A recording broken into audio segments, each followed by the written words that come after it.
수강생 여러분 안녕하세요. 안현철 교수입니다. 네, 3주차 두 번째 강의 시작하도록 할게요. 동영상 두 번째 강의지만 강의 노트상으로는 이제 3주차 강의를 지금 막 시작하는 걸로 됐습니다. 자, 이번 강의에서는 우리가 이제 비즈니스 애널리틱스 개요 두 번째 시간인데요. 여기 목차에서 보시는 것처럼 모든 이제 비즈니스 애널리틱스 기법들의 근간이 되는 첫 출발점이 되는 기법, 학문이라고 한다면 통계가 될 것 같아요. 그래서 물론 여러분들 통계에 대한 기본 지식들을 충분히 갖추고 계신 분들이 많으시겠지만 또 아주 이제 초심자 관점에서, 그리고 또 이미 알고 계시는 분들은 한번 쭉 그냥 복습한다는 차원에서 통계란 무엇인가, 그리고 통계의 기본 개념들, 여러분들이 꼭 기억하셔야 될 그런 사항들, 이런 것들 중심으로 해서 통계 얘기를 먼저 좀 시작해 보려고 합니다. 이 통계를 컴퓨터를 통해서 구현하는 대표적인 소프트웨어가 전통적으로는 크게 두 가지, SPSS라는 툴, 그리고 SAS라는 툴, 이렇게 두 개가 전통적으로 대표적이고요. 요새는 사실 R이라고 하는 툴이 제일 많이 사용이 되죠. 그런데 그 중에서 저희 그 SPSS 툴이 있어요. 이따가도 소개해드리겠지만 SPSS가 사실 뒤에 있는 요 SS, 이게 Statistical Package for Social Science의 줄임말이거든요. 사회과학자를 위한 통계 패키지죠. 그래서 보통 사회과학자들은 컴퓨터 활용 능력이 공학자들에 비해서 좀 부족하잖아요. 그래서 요 SPSS의 장점은 공학적인 능력이 부족하더라도, 프로그래밍 능력이나 이런 게 다소 부족하더라도 통계에 대한 기초 지식만 있으면 굉장히 유저 프렌들리하게 잘 쓸 수 있게끔 해주는 편리한 인터페이스를 장점으로 가지고 있어요. SPSS는 최근에 이제 IBM에 인수되어서 또 IBM의 다양한 도구들이 빅데이터 시대 맞이해서 이제 최근에 데이터 분석 도구 쪽이 강화되고 있는데, 거기에 이제 가장 핵심적인 제품군으로 자리매김하고 있는 그런 툴이 되겠습니다. 가벼운 용량에 비해서 기능도 굉장히 다양하고, 그리고 일단 무엇보다도 초심자가 접근하기에 가장 쉬운 툴이라는 점에서 SPSS는 또 강점이 많은 도구인 것 같습니다. 그래서 이 SPSS를 기준으로 간단한 활용 방법들 살펴보고요. 그래서 SPSS를 통해서 자료를 입력하는 거, 기술 통계 관련해서 간단하게 데이터 전체적인 패턴 보는 거. 자, 그리고 나서 이제 오늘의 하이라이트, 카이 제곱 검정, 독립표본 T 검정, 그 다음에 대응 표본 T 검정, 이런 배치 분산 분석이 무엇인지, 언제 써먹는 건지, 왜 쓰는 건지, 어떤 때 쓰는 건지, 이거를 중심으로 쭉 배워보는 그런 시간을 갖도록 하겠습니다. 자, 먼저 통계학이란 무엇인가 살펴보도록 하겠습니다. 자, 통계는 크게 두 가지 목적을 갖고 있는 학문이다, 이렇게 보시면 됩니다. 첫 번째 목적은 진실된 현황을 가능한 정확하게 알아내는 거. 지금 현재 보여지고 있는 현황의 진실이 무엇이냐, 이거를 정확하게 알아내는 게 통계학의 첫 번째 목적입니다. 자, 두 번째 목적은 현재에 대해서 정확하게 알고 있다면 그 다음엔 이제 현재를 바탕으로 뭘 할 수 있죠? 미래에 대한 예측도 할 수 있겠죠. 그래서 두 번째 목적, 미래를 적절하게 예측하기 위해서 하는 분야가 통계학이에요. 구체적으로 뭘 하는 거냐, 자료를 효율적으로 수집 정리하고 분석하는 학문 분야가 통계학이다라고 할 수 있습니다. 통계학의 두 가지 목적은 이렇게 진실된 현황을 정확하게 파악해서 이해하는 게 하나의 목적이고, 그 다음에 또 다른 목적은 미래를 예측하는 것이 중요한 통계의 또 다른 목적인데요. 바로 이 진실된 현황을 제대로 파악하는 거에 초점을 맞춘 통계학을 우리는 뭐라고 부르냐면 기술 통계학이라고 불러요. 여기서의 기술은 테크놀로지의 기술이 아니고요. 디스크립션 하다, 그러니까 디스크라이브 하다, 서술하다 할 때의 기술이에요. 현상을 제대로 디스크라이브, 묘사하기 위한 통계학, 즉 기술 통계학이 하나의 분야가 되겠고요. 자, 그 다음에 이제 미래를 예측하는 목적에 부합되는 통계학의 분야를 뭐라 그러냐, 추리 통계학이라고 부릅니다. 그래서 사실은 우리가 알고자 하는 상당의 수의 통계, 대부분의 통계는 추리 통계학과 관련이 많이 있겠죠. 통계학이 적용되는 대표적인 예들, 공학자들에서도 공학자들도 통계학을 많이 쓰죠. 현재 생산되는 제품 품질이 어떤 상태에 있느냐, 식스 시그마 이런 거 들어보셨죠? 산업공학에서 하는 그런 통계. 경영이나 마케팅 이런 데서도 많이 통계학을 쓰죠. 제품에 대한 소비자의 선호도가 어떻게 나타나느냐, 제품 간의 차이가 있느냐, 연령에 따라 차이가 있느냐, 뭐 이런 것들 분석할 때 쓰고요. 사회과학자들도 통계학 굉장히 많이 씁니다. 이제 좀 있으면 곧 선거가 있는데요. 선거 때가 되면은 뭐 아주 통계가 열심히 나오죠. 예, 뭐 출구조사에 대한 예측, 뭐 정당 선호도에 대한 예측, 뭐 정치에 대한 국민들의 의견 등등등등이 다 통계학과 밀접한 관련이 있습니다. 자, 통계학과 관련해서 여러분 가장 기본이 되는 개념들을 좀 먼저 이해할 필요가 있는데, 자, 예를 들면 모든 통계는 우리가 알고 싶어하는 어떤 연구 문제에 대한 답을 찾는 데서 출발을 합니다. 자, 예를 들어서 이런 연구 문제를 내가 갖고 있다고 합시다. 우리나라 국회의원들이 소유하고 있는 전체 주택의 평균 가격이 얼마일까? 자, 이걸 알고 싶다고 했을 때 먼저 통계의 가장 중요한 개념, 모집단이란 개념이 있습니다. 모집단, 영어로 population이라고 합니다. 모집단. 모집단은 지금 이 연구 문제에 타겟이 되고 있는 관심이 대상이 되는 집단 전체를 말합니다. 자, 지금 여기서 관심 있는 거가 뭐죠? 관심 있는 대상? 우리나라인가요? 아니죠. 우리나라의 국회의원들도 아니죠. 예. 우리나라 국회의원들에서 끝나는 게 아니라 그들이 소유하고 있는 뭐에 관심이 있어요? 주택에 대해서 관심이 있는 거죠. 지금 이 질문에서의 모집단은 우리나라 국회의원들이 소유하고 있는 전체 주택, 모든 주택이 우리 관심의 대상이 되는 집단 전체가 되는 거예요. 그래서 모집단은 우리나라 국회의원들이 소유하고 있는 전체 주택이 되죠. 그런데 우리가 알고 싶은 거는 모집단 그 자체는 아니에요. 왜냐하면 모집단은 여러 특성들이 있을 수 있잖아요. 그 중에서 내가 알고 싶은 특징은 딱 정해져 있는 거죠. 여기서는 어떤 특징을 알고 싶어요?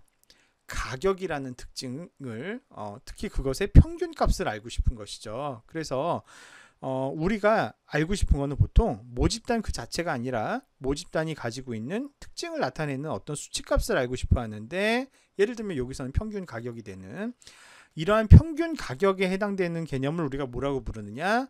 모집단의 특성을 나타내는 모수다 이렇게 부릅니다. 모수. 영어로 파라미터라고 해요. 파라미터. 그러니까 우리가 알고 싶은 건 뭐냐면 population의 파라미터를 알고 싶은 게 우리의 연구 문제예요. 그죠? 모집단의 모수를 알고 싶은 거예요. 모집단의 모수를, population의 파라미터를 알고 싶은 게 우리의 목적이다. 자, 그렇다면 population의 파라미터를, 즉 모집단의 모수를 한치의 오차 없이 가장 정확하게 알아내는 방법. 지금 이 문제는 어떻게 하면 알아낼 수 있겠어요? 국회에 가서 한 명도 남김없이 우리나라 국회의원들을 다 오게 해요. 그죠? 그 다음에 당신들이 갖고 있는 집을 다 내놓으시오 해서 주택에 대한 데이터를 다 얻어요. 그죠?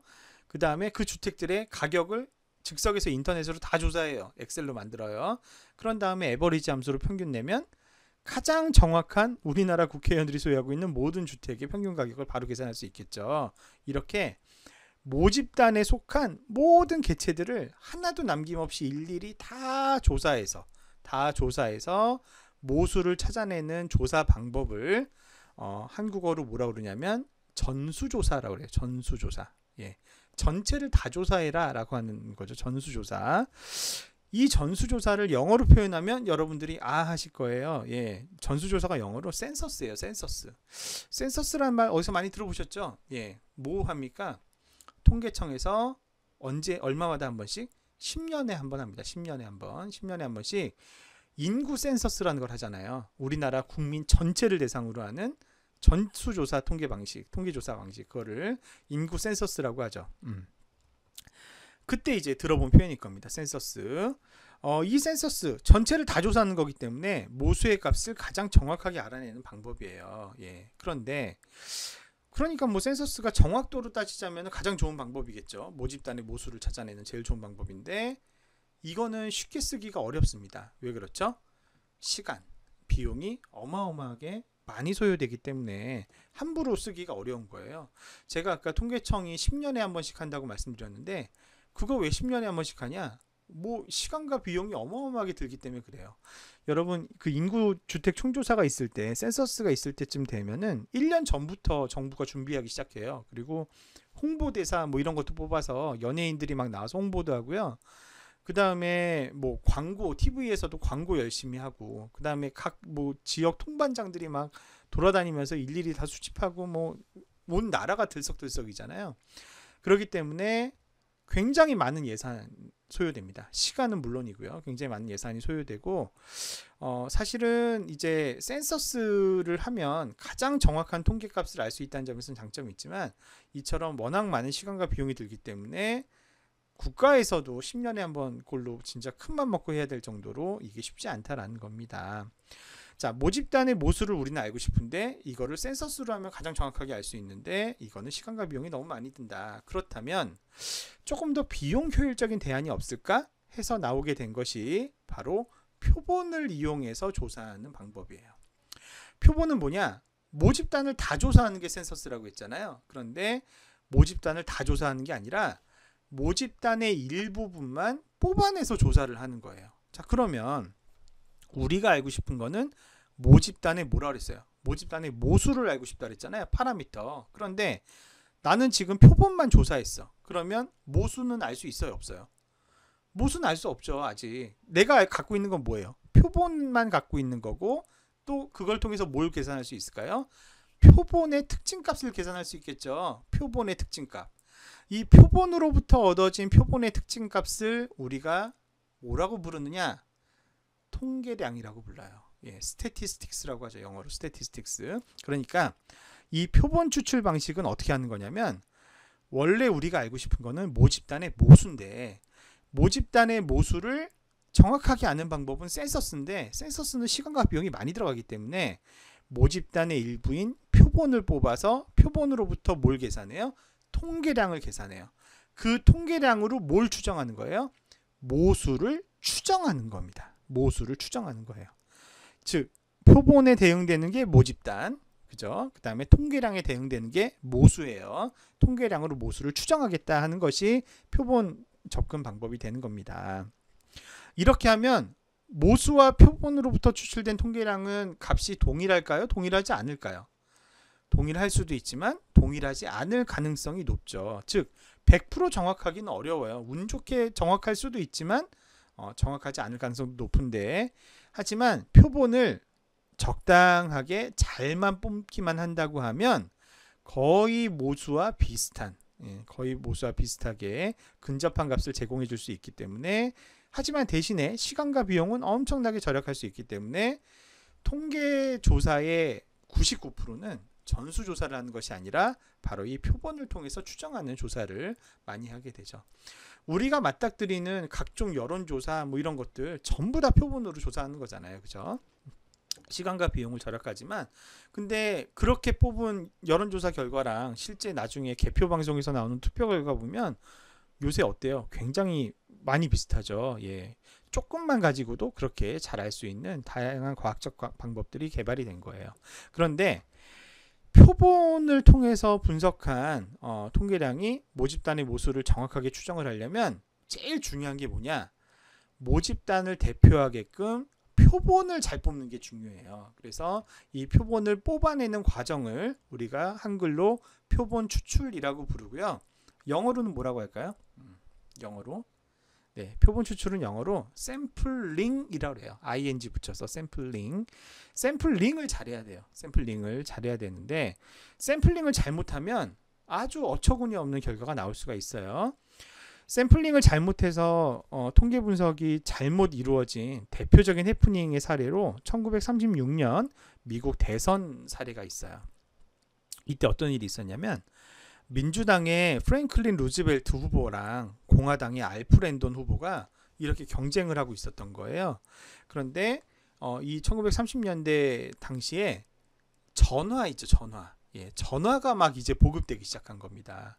우리나라 여론조사 요새 다 뭘로 합니까? 예, 휴대폰이나 전화로 조사를 하잖아요. 시간과 비용을 크게 줄일 수 있죠.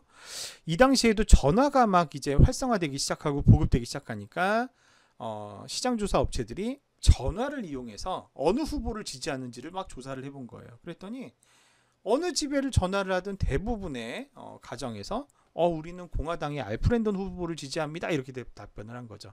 그래서 오늘날로 따지면 이제 출구조사죠. 예, 이제 대선이 딱 끝나자마자 각 방송사들이 출구조사 결과를 발표합니다. 제각각. 그런데 다 결과가 어떻게 나왔냐? 공화당의 알프랜던 후보가 압도적으로 이기는 걸로 나온 거예요. 왜냐하면 전화로 다 걸어봤을 때 다 알프랜던 뽑는다 그랬거든요.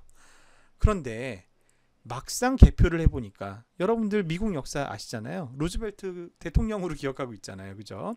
실제로 이 대선의 승자는 프랭클린 루즈벨트로 나타났어요. 어떻게 된 거냐 이거죠. 만약에 이 사람이 대통령이었다면 여론조사에서도 당연히 루즈벨트가 뭐 우수한 결과를 보였어야 했는데 왜 여론조사 당시에는 알프랜돈이 강세를 보였을까? 나중에 그 일이 터지고 나서 원인을 분석을 했더니 원인은 어디에 있었냐면 전화에 있었어요. 전화에. 아까도 말씀드렸지만 이게 1930년대라고 했잖아요. 아주 옛날이고 전화라고 하는 거는 당시에 막 새로 나온 고가의 가전제품이에요. 예, 그렇다면 당시에 전화기를 들여놓고 사는 집들은 어떤 집이었을까요? 그렇죠? 경제적으로 좀 부유하고 여유 있고 이런 집들이죠. 그런데 우리나라도 마찬가지지 않습니까? 경제적으로 부유하고 성공한 사람들은 대체로 정치적인 성향이 보수적인가요? 진보적인가요? 예, 그런 분들은 대체로 보수적인 경우가 많죠. 그러니까 이제 공화당을 다 지지했던 거예요. 전화라는 장비를 썼기 때문에 이런 일이 발생을 한 거죠. 유사한 사례가 우리나라에서도 있었습니다. 과거에 지금은 이제 휴대전화로 뭐 무작위로 전화를 걸어서 안심번호 뭐 이런 걸로 이제 뭐 믿을 수 있게 여론조사를 합니다만 예전에 그 KT 집전화로 여론조사를 하던 시절이 있었습니다. 근데 그 당시만 하더라도 이미 휴대전화가 많이 보급되던 시기였거든요. 저희 집도 아예 KT 집전화는 뭐 들여놓지도 않았던. 그러다 보니까 주로 이제 상담원들은 낮에 전화를 하는데 낮에 전화했을 때 KT 집전화로 전화를 받는 분들은 주로 누구셨겠어요? 예, 이제는 은퇴를 하신 우리의 이제 부모님 세대 할머니 할아버지들이 이제 전화를 많이 받으셨던 거고 그분들의 이제 정치 성향 역시 보수적인 분들이 많으셨던 거죠. 그래서 KT 집전화로 여론조사했을 때는 보수가 압승을 하는 줄 알았는데 우리나라에서 막상 실제로 표를 까봤더니 진보 쪽에서 대등하거나 뭐 더 높게 나왔거나 이런 출구조사가 하나도 맞지 않았던 그러니까 출구조사가 아니라 여론조사가 하나도 맞지 않았던 그런 해프닝의 사례가 있습니다. 이런 사례들은 이렇게 표본의 통계량으로 모집단의 모수를 추정하는 데 있어서 표본 추출이 얼마나 중요한지를 보여주는 그런 사례들이다 이렇게 얘기할 수 있습니다. 앞에서 얘기한 것처럼 통계는 두 가지 목적 현황을 진실되게 아는 거, 미래를 예측하는 거 두 가지가 있는데 그거와 관련해서 통계학에도 크게 두 가지 분야가 있다. 기술 통계학은 소위 얘기하는 데이터 시각화랑 관련이 있어요. 표나 그래프나 이런 것들, 대표값 이런 것들을 이용해서 데이터의 전체적인 모습을 잘 표현하는 그런 걸 다루는 학문 분야가 기술 통계학입니다. 반면 추리 통계학은 수집된 자료를 분석을 해서 모집단의 모수를 추정한다든가 아니면 미래에 대한 예측치를 찾아낸다든가 이런 것들에 대한 결론을 도출하는 학문 분야가 추리 통계학입니다. 우리가 관심 있는 통계학의 뭐 90% 이상은 전부 다 추리 통계학과 관련이 있고 통계학의 대부분의 내용들이 여기에 해당된다 이렇게 말씀드릴 수 있습니다. 통계 분석의 절차는 다음과 같습니다. 제일 먼저 문제를 정의해야 되죠. 그래서 문제를 정의한다는 거는 내가 알고 싶은 모집단과 모수가 무엇인지를 찾는 거예요. 예, 대상이 되는 모집단에 대해서 정확하게 설정을 하고요. 그 모집단의 어떤 특징을 내가 알고 싶은 건지를 정확하게 파악하는 것이 문제가 되겠습니다. 알아내려는 사항을 정확하게 파악하고 그 다음에 이제 데이터를 모아야 되는데 데이터를 모을 때 센서스를 할 수는 없다 그랬죠. 시간과 비용이 많이 들어서 표본 추출을 해야 된다. 이 표본 추출할 때 아까 말씀드린 대로 주의를 해야 되는데 표본을 추출하는 과정에서 오차가 두 개가 발생할 수 있어요. 하나는 표본 오차라는 오차, 다른 하나는 비표본 오차라는 게 발생할 수 있습니다. 표본 오차는 아까도 말씀드렸지만 모집단 전체를 조사하는 방식이 아니기 때문에 일단 모집단을 표본으로 추정을 할 때는 피할 수 없는 그런 내생적인 오차가 반드시 발생하게 되는데 그 오차의 이름이 표본 오차입니다. 반면 비표본 오차는 앞에서 얘기했던 뭐 공화당의 알프랜돈 후보와 민주당의 프랭클린 루즈벨트 그 사례처럼 표본 추출을 처음부터 잘못해서 전화라고 하는 잘못된 수단을 쓰거나 해서 표본 추출을 잘못해서 발생하는 오차, 즉 피할 수 있었는데 표본만 잘 뽑았으면 되는 문제인데 표본을 잘못 뽑아서 발생하는 오차를 비표본 오차라고 해요. 표본을 추출할 때는 이 비표본 오차가 발생하지 않게끔 하는 것이 제일 중요하고요. 비표본 오차가 발생하지 않도록 하는 가장 좋은 표본 추출 방법은 뭐로 알려져 있냐? 네, 랜덤 샘플링, 무작위 추출인 것으로 알려져 있어요. 무작위로 그냥 눈 감고 공정하게 뽑으면 이런 비표본 오차를 최소화할 수가 있고요. 내가 모집단의 구성 비율을 잘 알고 있다라고 하면은 소위 층화 추출, 그 구성 비에 따라서 적당한 그 비율대로 표본을 추출하는 층화 추출 같은 거를 해도 비표본 오차를 줄일 수가 있다. 뭐 이런 거 기억하시면 되겠습니다. 자료를 수집하는 방법은 학문 분야에 따라 좀 다릅니다. 우리 자연과학 분야, 뭐 공학 분야라든가 뭐 아니면 의학 분야 같은데 나 뭐 이런 데들은 실험을 많이 해보죠. 뭐 이런 시약을 써봤을 때 어떤 반응이 나는지, 저런 자극을 줬을 때 어떤 반응이 나는지 이런 실험을 통해서 많이 하고요. 근데 이제 사람을 대상으로 연구하는 사회과학 분야는 실험을 하기가 쉽지 않아요. 예를 들어서 뭐 어렸을 때 부모가 학대하면 어떤 뭐 피해가 있느냐를 알아보기 위해서 뭐 애를 납치해다가 뭐 강제로 학대하고 제가 얘기하면서도 굉장히 폐륜적이라는 생각이 드는데 예시지만 말도 안 되잖아요. 그 당장 감옥에 잡혀가겠죠. 그런 실험을 한다면. 사회과학 분야는 실험을 미리 할 수가 없어요. 그래서 설사 내 연구 주제가 그렇다 하더라도 그 자극을 내가 인위적으로 줄 수 없기 때문에 의도치 않게 그런 자극을 받으면서 자랐던 사람들을 사후에 조사를 하는 거죠. 어떤 방식으로? 설문이라는 방식으로. 그래서 사회과학 분야는 설문을 통해서 주로 자료를 수집한다. 이렇게 이해하시면 됩니다. 이런 자료들이 일단 어떤 패턴을 보이는지 쭉 전처리해서 종합적으로 바라보는 학문 분야가 기술통계학. 그리고 나서 이제 가설을 세우고 그 가설들에 대한 검증, 모집단에 대한 추론, 뭐 미래에 대한 예측 이런 것들을 적용하는 게 추리통계학의 영역이다. 이렇게 이해하면 되겠죠. 이러한 통계 분석은 컴퓨터와는 불가분의 관계에 있어요. 통계는 태생적으로 많은 양의 데이터를 수집 정리 분석해야 되는데 그거를 제일 잘할 수 있는 기구가 사실상 컴퓨터라고 할 수 있죠. 그래서 아주 오래전부터 통계 분석을 잘할 수 있도록 설계된 여러 컴퓨터 패키지들이 존재해 왔습니다. 앞서 말씀드렸듯이 전통적으로 가장 유명한 통계 패키지는 SES와 SPSS입니다. SPSS는 지금 IBM에 인수가 됐고요. SES는 이제 뭐 각종 데이터 마이닝, 머신러닝, AI 쪽으로 확장해서 지금 아주 뭐 큰 회사가 되었죠. 공학자들에게 선호되고 방대한 양의 자료를 빠르게 처리할 수 있는 장점이 SES에 있습니다. 반면 이제 SPSS는 사회과학자들이 굉장히 선호하는 그런 통계 패키지입니다. 옛날부터 유저 인터페이스가 굉장히 편리했어요. 옛날 버전 SES는 일일이 프로그램을 다 짜야만 돌아가는 그런 거였거든요. 그런데 SPSS는 옛날부터 다 그래픽 유저 인터페이스, 윈도우 방식에서 대화 상자로 클릭하는 그런 방식으로 진행이 됐어요. SES의 전통적으로 유명한 책이고요. 그 다음에 이제 SPSS는 뭐 책들이 다양하게 나와 있는데 우리는 요 사회과학 통계 분석이라는 책을 기준으로 해서 소개를 합니다. 이거 이외에도 이런 옛날 프로그램들, 뭐 미니탭 이런 것도 있고요. 그 다음에 스태티스티카라고 하는 툴, 그리고 이뷰스라고 시계열 데이터 분석에 특화된 통계 패키지 R 같은 것들이 있는데 이런 툴들 중에서 우리는 유저 인터페이스가 편리한 SPSS를 가지고 실습을 하겠다 이렇게 말씀드리겠습니다. 자, SPSS를 그러면 화면을 한번 보시면서 같이 살펴보겠는데요. 우리 학교는 SPSS 라이센스를 가지고 있어요. 그래서 아마 혹시 여러분들도 뭐 신청서를 내면은 가능할 것 같은데 우리 학교 라이센스가 있는 SPSS를 뭐 수업 및 연구 목적으로 쓰겠다라고 제출을 하시면 프로그램을 설치해서 할 수 있습니다. 아니면은 학교 네트워크 버전을 설치하는 거는 허락받지 않고 그냥 공용 소프트웨어 접근해서 설치할 수 있는데 대신에 그거는 교내 캠퍼스에 있을 때만 작동이 가능한 그런 도구가 되겠습니다. 제가 배포해드린 패키지를 이용을 해서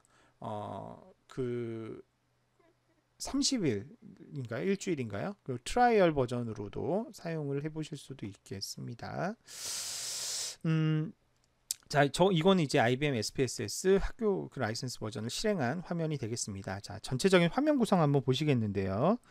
자, 이게 이제 데이터 편집기라고 하는 화면이에요. 그래서 이게 이제 우리가 가로 방향을 행이라고 부르죠. 그렇죠? 행. 세로 방향을 뭐라 그래요? 열이라고 그러죠. 열. 보시면 데이터 편집기는 마치 뭐와 유사하게 생겼냐? MS 엑셀하고 아주 비스무리하게 생겼습니다. 그죠? 그래서 행 방향으로는 레코드들이 하나하나 이렇게 쌓이게끔 되어 있고, 열 방향으로는 변수들이 이렇게 값들이 이렇게 나오게끔, 그래서 엑셀 같은 이런 스프레드 화면이 있는데, 요 화면은 데이터 보기라고 하는 화면이에요. 데이터 보기라는 화면.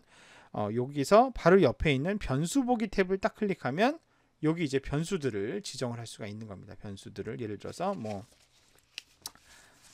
예를 들어서 뭘 해볼까요? id라는 변수 해볼까요? 예, 영어로 네, id 이렇게.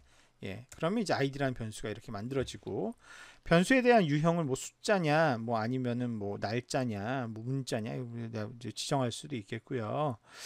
그 다음에 뭐 성명 뭐 이런 식으로 한글로 성명, 예, 이거는 숫자가 아니라 문자다 그러면 예, 문자다 이렇게 뭐 지정을 할 수도 있고, 너비와 소수점 이하 몇 자리 뭐 이런 것들 정할 수가 있고, 이 변수가 입력 변수인지 아니면은 종속 변수, 목표 변수인지, 아니면은 데이터를 뭐 학습용 데이터, 그다음에 검증용 홀드아웃 데이터 그걸 표시하는 분할 변수인지 뭐 이런 것들 뭐 여기 지정도 할 수 있고, 이렇게 변수 설명이 되어 있습니다.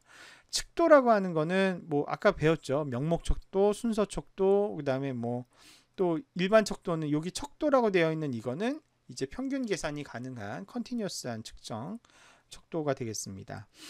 이런 거. 그 다음에 이 변수에 대한 상세 설명을 여기 레이블이라고 하는데 입력할 수 있고요. 이렇게 변수 보기에선 이렇게 되어 있고요. 다시 데이터 보기로 돌아오면 이렇게 이게 두 개가 이렇게 살아났죠. 그러면 여기에 해당되는 데이터들을 이렇게 넣을 수 있게끔 되어 있다. 보통 그 SPSS의 데이터는 우리가 다른 데서 사전에 이렇게 전처리를 다 해서 완성된 데이터를 불러오는 형태로 많이 사용을 합니다. 그래서 데이터를 보통 이제 엑셀로 정리하거나 혹은 엑셀로 정리한 데이터를 텍스트로 바꿔서 불러오는 경우들이 많이 있는데, 먼저 엑셀 데이터 불러오기 하는 방법을 한번 보여드리도록 하겠습니다. 자, 여러분들 제가 배포해드린 실습 파일 중에 wk03이라고 하는 폴더를 열어보시면 여기 데이터 excel.xls라고 하는 엑셀 파일이 있습니다.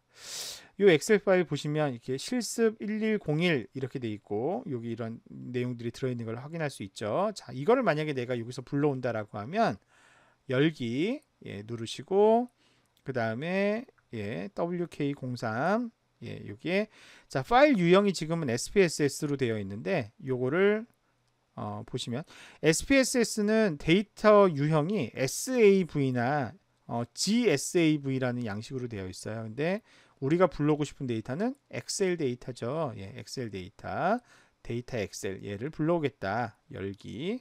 자, 그러면 어느 시트를 가져오고 싶냐 이걸 물어봐요. 근데 아까 그 파일은 애초에 시트가 하나밖에 없었어요. 실습 1101이라는 요거 가져오고 데이터 서탱에서 변수 이름 읽어오고 이런 내가 원하는 옵션들을 쫙 선택을 합니다. 다 됐다 하면 확인 이렇게 누르게 되면 이렇게 아까 보셨던 엑셀 데이터가 SPSS 양식에 맞게 이렇게 들어오는 걸 확인할 수가 있습니다. 방금 요 데이터가 불러오는 과정에서 프로그램이 잠깐 자동 실행되는 걸 볼 수가 있는데, 요 프로그램의 이름이 뭐냐면 여기 보시다시피 IBM SPSS Statistics Viewer라는 프로그램이에요. 그래서 SPSS는 어떻게 되어 있냐면 크게 이렇게 두 개의 프로그램으로 나눠져 있어요. 자, 데이터 에디터라고 하는 프로그램. 요게 이제 데이터를 편집해서 저장하는. 근데 이거를 통해서 여기 있는 다양한 메뉴들, 메뉴들은 여기 파일, 편집, 보기, 데이터 쭉 있고요. 여기 아이콘으로도 돼 있고, 대부분의 분석 관련된 것들은 여기 다 있어요. 분석이라고 하는 메뉴에 다 있는데, 이렇게 해서 실행을 시키면 그 실행 결과는 여기에 보여지는 게 아니라 이거는 데이터만 에디팅하는 화면이고요. 모든 결과는 여기에서 보여져요. 예, IBM SPSS Statistics Viewer라고 하는 툴에서 모든 게 보여지는 그런 원리로 구성되어 있다. 이렇게 말씀드릴 수가 있어요. 여기 보면은 지금 명령어가 있잖아요. get data, type equal excel, 파일은 이거고, 시트는 이거고, 저거 막 써 있는데, 요게 뭐냐면 실제 SPSS가 수행하는 명령이에요. 근데 이 명령은 어떻게 만들어진 거냐면, 기억하실지 모르겠지만 제가 아까 열기 버튼 눌러서 뭐 옵션 아까 클릭 막 했잖아요. 마법사에서 그거를 이렇게 번역을 한 거예요. 얘가 자동으로 그렇게 해서 실행을 했더니 어떻게 됐어요? 예, 방금 보셨던 아까 요 데이터가 이렇게 들어온 걸 알 수가 있죠. 이렇게 이제 SPSS 방식으로 들어온 데이터는 파일의 저장 또는 다른 이름으로 저장을 통해서 자, 예를 들면은 아까 이게 이제 이름이 데이터 엑셀이었잖아요. 데이터 언더바 엑셀이라는 이름으로 이렇게 확장자가 SAV가 되게 이렇게 해서 저장을 하게 되면 SPSS에서 바로 불러올 수 있는 SPSS 전용의 데이터 파일이 생성이 됩니다. 변수 보기 클릭하면 이제 이름 같은 거 자동으로 들어오고요. 이거에 대한 더 상세한 설명은 여기 레이블 같은 데다가 이제 달아서 할 수 있고, 이런 것들은 내가 필요에 따라서 지정도 할 수 있고 이렇게 되어 있어요. 자, 요거는 이제 엑셀 데이터 불러오는 과정이었는데 근데 이제 제가 여러분들한테 팁을 하나 알려드릴 게 있어요. 제가 SPSS 많이 써봤잖아요. 예, 많이 써봤는데 여러분이 아주 방대한 양의 엑셀 데이터를 만들었어요. 방대한 양의 데이터 엑셀 파일을 만들었는데 그 데이터 엑셀 파일을 SPSS에서 엑셀 파일로 지정해서 불러오잖아요. 그러면 아주 가끔가다 어떤 일이 생기냐면, 근데 꽤 자주 생겨요. 데이터가 이상하게 들어오는 경우가 많아요. 예를 들면 일부 데이터들이 이런 데가 푹 이렇게 지워져 있어요. 근데 이런 한가운데 어디 이렇게 조그맣게 막 지워져 있으면은 이게 지워져 있는지도 내가 눈치채기 어렵게 지워져서 들어오는 경우가 많더라. 무슨 얘기냐? 엑셀 파일을 SPSS로 불러오는 그 기능이 불안해요. 솔직히 데이터가 누락되는 경우들을 저는 많이 경험했어요. 지금 최신 버전에서는 그게 좀 완화됐는지 모르겠습니다만 옛날 버전에서는 그런 현상이 굉장히 심했다 라는 겁니다. 그래서 제가 추천하는 방식은 뭐냐? 자, 여러분이 엑셀로 데이터를 쫙 정리했어요. 예, 엑셀로 데이터를 쫙 이렇게 정리했다. 그러면 요 엑셀을 엑셀로서 그대로 불러들이지 마시고 파일에 다른 이름으로 저장해 여기 폴더에 지정하시면 요거를 파일 형식을 바꿔서 저장할 수 있는데, 예를 들면 CSV 방식이라든가 쉼표로 분리하는 CSV 요거, 아니면 탭으로 분리하는 텍스트, 요런 식으로 저장을 하시면 뭘로 되냐면 텍스트 파일로 저장할 수가 있어요. 요거 제가 옛날에 미리 저장해 놓은 거죠. 텍스트 파일로. 그러면 요게 이제 텍스트 파일로 그 익스포트가 되는데, 이렇게 텍스트 파일로 익스포트를 해서 얘를 엑셀로 불러들이면 제 경험에 따르면 그때는 하나의 데이터도 낙오되지 않고 SPSS로 잘 들어와요. 예, 여러 번 경험을 해봤던 일이에요. 자, 이렇게 텍스트 파일로 내가 익스포트한 상황에서 그 데이터를 SPSS로 불러오려면 어떻게 해야 되느냐? 자, 열기 버튼 누르시고요. 자, 그 다음에 이 파일이 여러 가지가 있는데 이번에 받아들일 데이터는 엑셀이 아니고 텍스트죠. 텍스트. 이렇게 지정을 하시고 이 텍스트 파일, 읽고자 하는 텍스트 파일을 지정을 합니다. 요거는 이제 한글이 어떻게 인코딩 되어 있는지 뭐 특별히 건들지 않고 열기 이렇게 누르겠습니다. 네, 그러면 얘가 이제 파일에서 미리 보기를 생성하는데, 자, 텍스트 파일이 사전에 정의된 형식과 매치합니까? 이거는 제가 어떤 의미인지 이따 설명드릴게요. 일단은 아니오로 선택을 합니다. 자, 다음, 그 다음에 변수가 어떻게 배열되어 있습니까? 변수 이름이 파일의 처음에 있습니까? 자, 파일의 제일 처음에 있죠. 이렇게 하고, 우리는 뭘로 구분되어 있어요? 아까 탭으로 구분해서 저장했죠. 구분자인데 탭으로 저장되어 있습니다. 소수점 기호는 따로 없어요. 그냥 넘기면 되고. 다음, 각각의 데이터는 한 줄이 하나의 케이스죠. 한 줄이 하나의 케이스입니다. 이렇게 하고, 모든 케이스를 다 가져오세요. 이렇게 하고, 그 다음에 변수와 변수 사이의 구분은 뭘로 되어 있다? 탭으로 되어 있다. 이렇게. 텍스트 한정자는 텍스트를 내가 뭐 따옴표로 묶거나 처리한 게 있습니까? 그런 거 없죠. 없음. 이렇게 하시면 됩니다. 만약에 CSV라서 컴마로 구분되어 있다 그러면 컴마 이렇게 하시면 돼요. 우리는 탭으로 구분되어 있으니까 탭으로 이렇게 합니다. 자, 그 다음에 변수를 불러오는데 제가 아까 UTF-8로 하면서 한글이 깨진 것 같아요. 요거는 X 네모가 아니라 X 만족도라는 변수. 네. 자, 그 다음에 요 Y는 Y 만족도라는 변수. 네. 이거는 아까 그 한글 코딩을 제대로 제가 입력을 했으면 이런 문제가 안 생겼을 텐데 저장했던 거랑 UTF-8이 아니었나 봐요. 아깝게. 네. Z 만족도. 네. 만족도. 이렇게. 이거는 W 만족도. 이렇게. 이렇게 이름을 다시 한번 지정을 해줍니다. 경우에 따라서 또 변수의 이름이 길면 이렇게 또 깨지는 경우가 있어요. 그런 것들도 여기서 짧게 수정해 주거나 이런 작업들을 거치시고 그 다음에 이제 다음에 가셔서 자, 요게 이제 뭐가 있냐면 총 6단계에 걸쳐서 내가 이건 이렇게 세팅하고 저건 저렇게 세팅하고 막 했잖아요. 내가 입력한 옵션들을 별도의 파일로 저장하는 기능이 있어요. 그러면 아까 기억나세요? 제일 처음 1단계 때 너 혹시 사전에 정의해 놓은 옵션이 있니? 이거 물어봤잖아요. 그때 지금 여기서 저장한 옵션을 불러오기를 하면 중간 단계에 일일이 클릭할 필요가 없는 거죠. 그 내용이 한꺼번에 세팅이 쫙 돼버리는 그걸 이제 저장하는 걸 부르겠다는 의미였어요. 처음에 뭐 한번 부를 때는 이거 굳이 저장할 필요가 없습니다. 아니요 하고요. 명령문 붙여놓기 할 필요 없고 아니요 하고 마침 누르시게 되면 요렇게 요렇게 텍스트 파일이 SPSS로 불러와지는 걸 알 수 있습니다. 제대로 불러왔기 때문에 이제 이거 필요 없어지고 우리는 요 데이터를 텍스트로부터 얻어진 요 데이터를 얻어서 사용할 수 있게 됩니다. 다시 한번 말씀드리지만 이렇게 텍스트 파일을 불러와서 쓰시게 되면은 아무리 데이터가 방대하더라도 중간에 뭐 뚫려 있거나 뭐 이렇게 문제가 되거나 이런 문제를 거의 다 피할 수가 있다는 장점이 있다. 요거 같이 기억을 해두시면 좋을 것 같습니다. 자, 그렇게 해서 저희가 자료의 입력까지 쭉 한번 살펴봤습니다. 자, 그러면 SPSS를 가지고 가장 간단한 기술 통계 분석하는 연습을 한번 해보도록 할게요.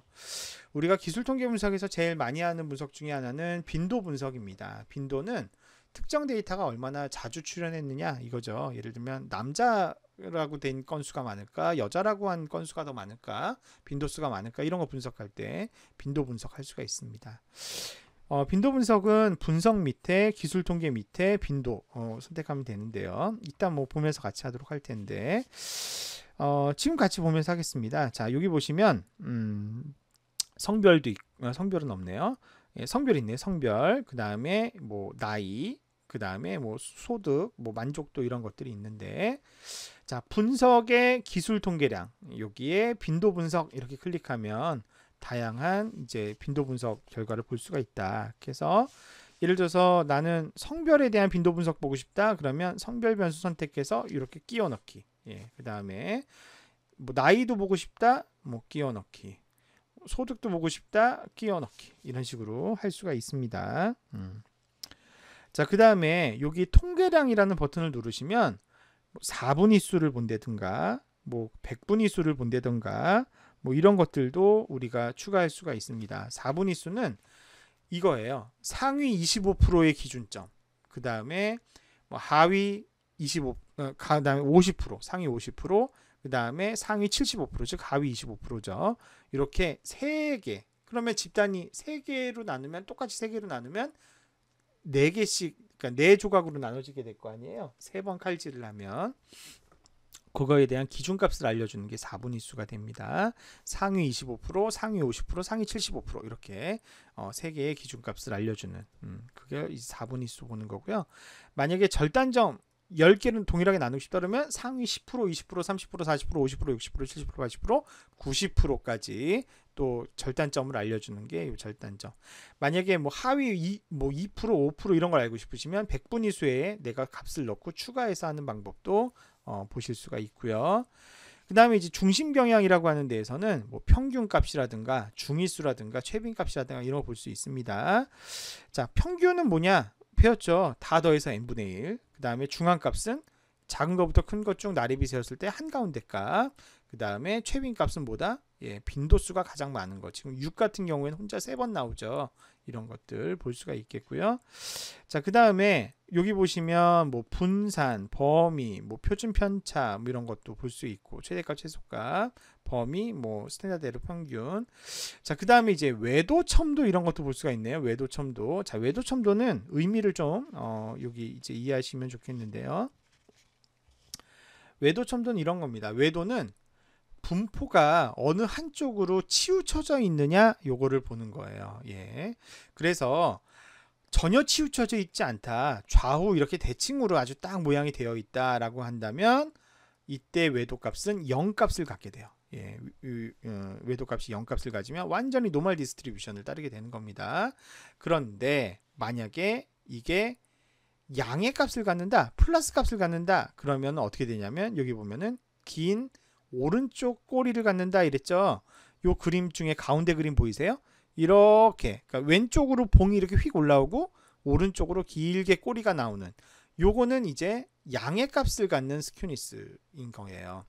반대로 음의 값을 갖는 외도를 갖게 되면은 이렇게 왼쪽으로 테일이 길어지고 예, 오른쪽으로 봉이 볼수록 올라와 있는 요런 형태. 그래서 왼쪽에 긴 테일이 생기는 꼬리가 생기는 그런 데이터 분포를 갖는다. 그래서 외도 값을 보면 분포 값이 왼쪽에 치우쳐져 있는지 오른쪽에 치우쳐져 있는지 아니면 0에 가까워서 균형을 이루고 있는지 이런 걸 볼 수 있어요. 첨도, 첨이라고 하는 게 날카롭다는 뜻이죠. 예, 그래서 이거는 뾰족한 정도를 말합니다. 첨도의 값이 0인 거는 딱 이제 표준 정규 분포일 때, 정규 분포를 따를 때 0의 값을 갖게 되고요. 요 값이 0보다 큰 양의 값을 갖는다면 그만큼 더 뾰족하다는 거예요. 그래서 정규 분포보다 좀 더 이제 그 평균에 더 몰려 있는 그런 분포를 따른다라는 것이고요. 반면에 0보다 작은 값을 갖는다고 하면 꼬리가 더 두껍고 길어지는 거죠. 그래서 이렇게 퍼진 분포가 전체적으로 쭉 퍼진 그런 값을 갖게 된다. 뭐 이런 것들. 그리고 이제 히스토그램 같은 거 그리고 싶을 때는 차트 버튼, 예, 그래프 버튼 누르면은 그런 것도 볼 수가 있다. 할 수 있습니다. 자, 그래서 다시 SPSS 화면으로 돌아와서 예, 우리가 외도 첨도까지 봤고요. 아까 얘기한 대로 차트 누르면 우리 뭐 히스토그램이나 막대 차트, 원 차트 이런 것도 그릴 수가 있습니다. 히스토그램 한번 그려볼게요. 네, 계속 확인 예, 눌러보게 되면 예, 우리가 보고자 하는 젠더, 에이지, 인컴에 대해서 간단한 기초통계 분석 결과가 여기 이렇게 나오게 됩니다. 그래서 기본적으로 내가 아까 보고 싶어 했던 거 100분위수 10, 20, 30, 40의 기준 그리고 이제 4분위수도 보자고 했기 때문에 25, 50, 75가 여기 포함되어 있는 거죠. 기준값들이 쫙 나와 있고요. 평균값, 중위수값, 최빈값 뭐 이런 것들도 다 계산이 됐고요. 기본적으로 나는 빈도 분석을 시켰기 때문에 자, 젠더의 경우 1이 몇 건이었는지 2가 몇 건이었는지 이런 것들 나오고요. 나이의 경우도 각각을 다 디스크리트하게 개별값으로 생각해서 나이를 19살로 응답한 빈도가 몇 건, 20살로 응답한 빈도가 몇 건 이렇게 인컴도 마찬가지입니다. 각각의 값별로 빈도수가 이렇게 정리돼서 나오고요. 히스토그램 이렇게 예, 각각에 따라서 X축은 값 Y축은 빈도 이렇게 해서 히스토그램이 그려지는 것까지도 확인하실 수가 있습니다. 이게 이제 빈도 분석이에요. 자, 그 다음에 사실 이 빈도 분석은 저희가 사실 여기 뭐 나이나 인컴 이런 것들은 원래는 빈도 분석하기에 적절한 변수가 아니에요. 척도가 아니에요. 이거는 요 하나하나가 디스크리트한 게 아니죠. 컨티뉴어스한 값들인데 디스크리트하게 취급해서 이렇게 빈도 분석을 한 것이죠. 이런 컨티뉴어스한 값들은 사실은 아까 이제 분석의 기술 통계량의 빈도 분석 대신 기술 통계를 보는 것이 더 바람직하겠습니다. 그래서 뭐 나이, 성별 이런 거 할 수도 있겠고요. 그 다음에 뭐 X 만족도, Y 만족도, Z 만족도, W 만족도 이런 것들도 사실은 다 평균 계산해서 연속형 변수로 취급할 수가 있습니다. 여러분 그 윈도우에서 첫 번째 거부터 네 번째 거까지 전부 다 선택 이거 어떻게 하면 됩니까? 첫 번째 거 왼쪽 한번 클릭하고 Shift 누른 상태에서 마지막 거 클릭하면 처음부터 끝까지 다 선택되죠. 이렇게 하고 끼워 넣기 이런 식으로 하면 다 대상으로 이제 분석 넣을 수가 있겠고요. 그 다음에 이제 여기 옵션에 또 가보시면 뭐 다양한 옵션들이 있습니다. 표준 편차, 뭐 최대 최사 분산, 뭐 이런 거, 범위, 뭐 첨도 외도 마찬가지 다 있고 이런 것들 확인해서 확인 누르면 기술 통계 분석값, 뭐 아까 보셨던 거랑 값은 동일해요. 예, 여기 나와 있던 거랑 동일한데 그런 결과들 여기서 이렇게 확인할 수가 있다. 이런 거 기억을 해두시면 좋겠습니다. 분산의 의미는 다 아실 거라고 생각해요. 평균은 가운데 값을 찾는 거였잖아요. 대표 값을 찾는 거였다고 한다면 분산은 그 중심값 평균으로부터 얼마나 퍼져 있느냐를 나타내는 건데요. 여기 나와 있는 붉은 선처럼 평균 근처에 많이 몰려 있을수록 데이터가 이런 경우에는 분산과 표준 편차가 작아지는 거고요. 왜냐하면 공식이 이렇게 생겼거든요. 공식이 이렇게 생겼는데 평균으로부터 얼마나 멀리 떨어져 있느냐를 서메이션 해가지고 계산하잖아요. 즉 평균에 몰려 있을수록 분산은 작아지는 거죠. 표준 편차도 작아지고 표준 편차는 분산의 루트 씌운 거예요. 반면에 이제 요 값이 크다라고 하는 얘기는 평균으로부터 샘플들이 멀리 떨어져 있다, 뭐 이런 거를 의미할 수 있습니다. 그래서 이런 걸 가지고 전체적인 데이터의 구조를 우리가 살펴볼 수가 있겠습니다. 자, 이렇게 해서 이제 단순한 기술 통계 분석 쭉 봤는데 지금까지 우리의 분석이 된 거는 분석을 한 거는 주로 뭔가요? 이런 어떤 변수 하나에 대해서만, 그죠? 각 변수 개개에 대해서만 분석을 한 내용들을 담고 있어요. 그런데 이제부터는 무슨 얘기를 하려고 하냐면 두 변수 간의 상관관계를 보려고 해요. 두 변수 간에 어떤 유의한 관계가 있는지 없는지 이런 것들을 이제 확인하고 싶은 겁니다. 자, 예를 한번 들어보겠습니다. 응답자의 성별에 따른 제품 X에 대한 만족도가 어떻게 다를까? 이거를 보고 싶어요. 즉 성별이란 변수도 있죠. X에 대한 만족도라는 변수가 있는데 이 두 변수들 간에 서로 어떻게 얽혀 있지?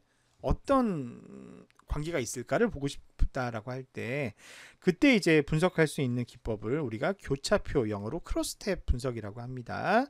자, 이 교차표 분석을 한번 해보도록 할게요. 자, 우리 여기 나와 있는 교차표 분석 한번 해보도록 하겠습니다.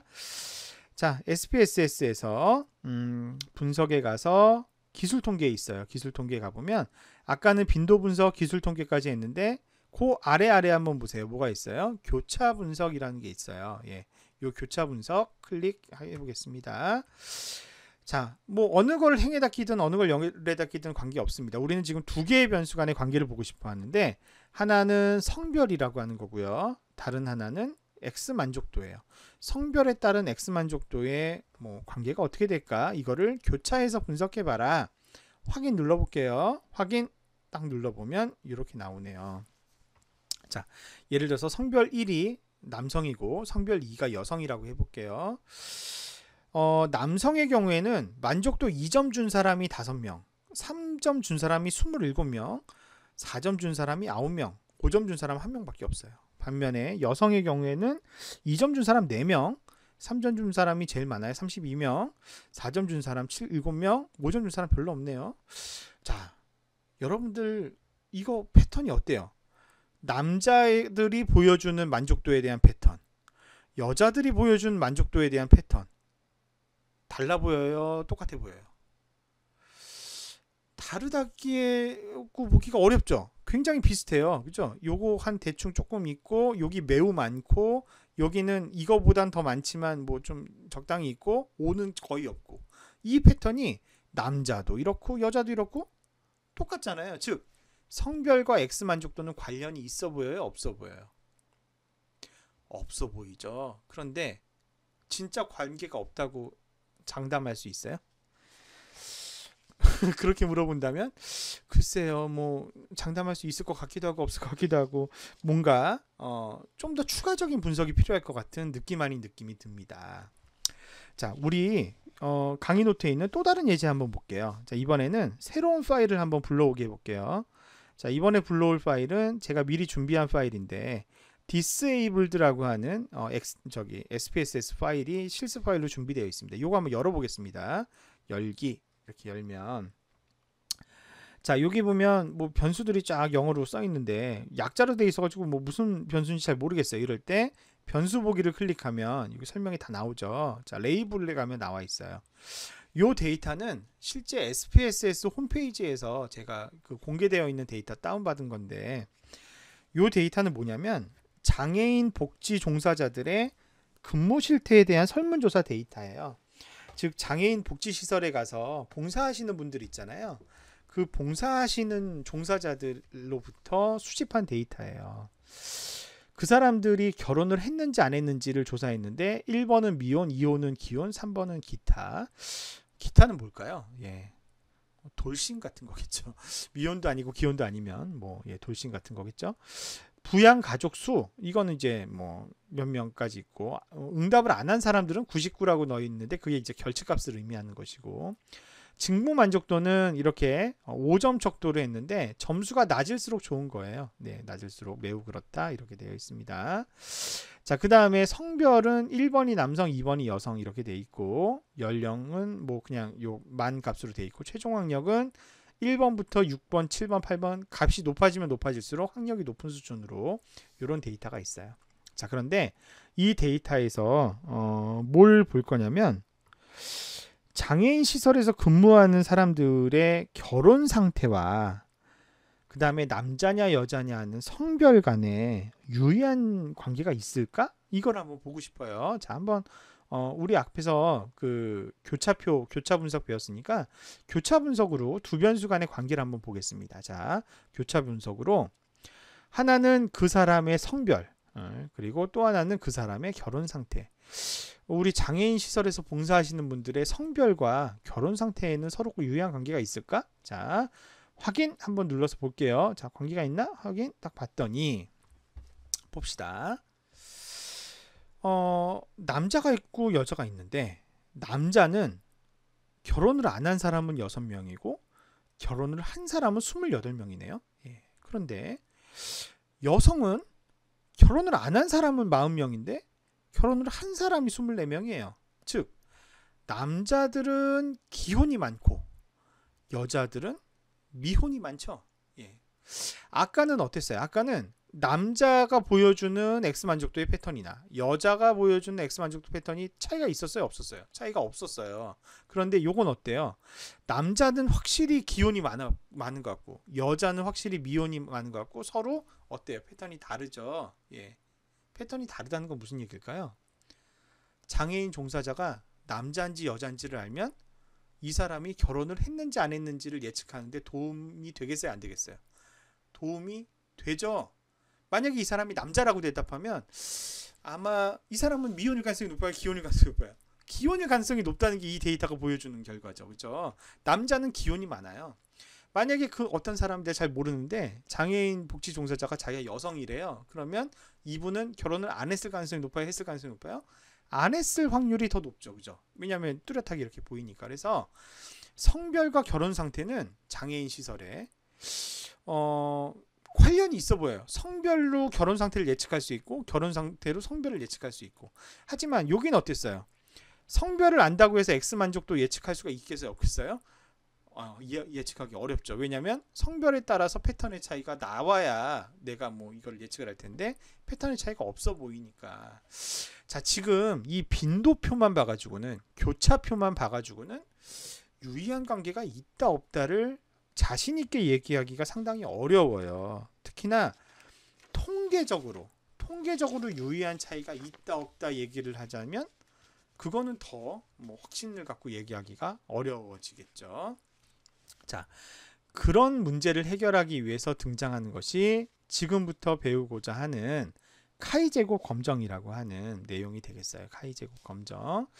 자, 이 이후부터 우리가 카이 제곱 검정, 그 다음에 T 검정, 원웨이 아노바 이런 거 할 텐데 이것들이 다 뭐냐면 두 개의 변수. 방금 같은 경우에는 성별과 결혼 상태죠.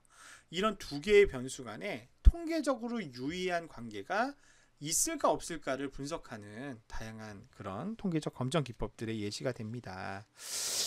자, 이번 2주차 동영상 강의도 이제 시간이 두 번째 동영상 강의도 시간이 충분하게 된 것 같아요. 그래서 여기서 잠깐 끊어가는 게 좋을 것 같습니다. 그래서 일단은 지금 이제 왜 우리가 여기까지 왔는지 이해를 하시겠죠. 두 변수들 간에 통계적으로 유의한 관계가 있는지 없는지를 보고 싶다. 지금 요 데이터 같은 경우에 성별과 결혼 상태에 통계적으로 유의한 관계가 있는 것 같은데 진짜 있나? 이거는 어떤 걸 가지고 판단할 수 있을까? 그거를 다음 시간에 배울 카이 제곱 검정을 통해서 살펴보도록 하겠다. 이렇게 말씀을 드리겠습니다. 자, 이번 그 두 번째 강의도 장시간 들으시느라 수고 많으셨고요. 그러면 잠시 후에 우리 교차 분석부터 다시 시작하는 것으로 하겠습니다. 세 번째 강의에서 뵙겠습니다.